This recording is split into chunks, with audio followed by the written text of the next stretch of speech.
சென்னை மந்தவெளி பகுதியில் 26 வயது இளம்பெண் ஒருவர் வாடகை வீட்டில் வசித்து வருகிறார்.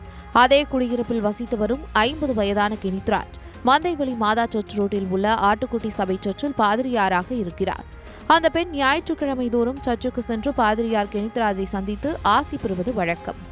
ஆனால் கடந்த சில நாட்களாக செல்லவில்லை என்று கூறப்படுகிறது. மீண்டும் வந்தபோது பாதிரியாரிடம் தான் மன உளைச்சலில் இருப்பதாக அந்த பெண் கூறியதாக தெரிகிறது.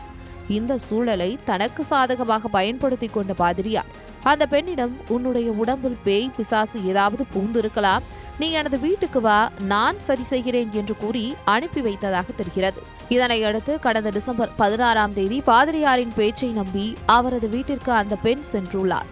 அவரை பொறுமையாக உட்கார வைத்துவிட்டு ஆசுவாசப்படுத்தி பின் பாதிரியார் அவருடைய தில்லுமுள்ளு வேலையை காட்டியுள்ளார். பாதிரியார் கொடுத்த பாலியல் தொல்லை காரணமாக அதிர்ச்சியடைந்த அந்த பெண் அங்கிருந்து ஓட்டம் பிடித்ததாக கூறப்படுகிறது.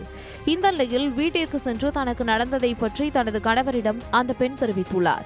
இதனையடுத்து கோபமடைந்த கணவர் மயிலாப்பூர் அனைத்து மகளிர் காவல் நிலையத்தில் புகார் கொடுத்துள்ளார். புகாரின் அடிப்படையில் போலீசார் விசாரணை நடத்தி வருகின்றனர். இந்த நிலையில் பாவ மன்னிப்பு வழங்கும் பாதிரியாரே ஒரு பெண்ணுக்கு பாவம் செய்த சம்பவம் பெரும் பரபரப்பை ஏற்படுத்தியுள்ளது.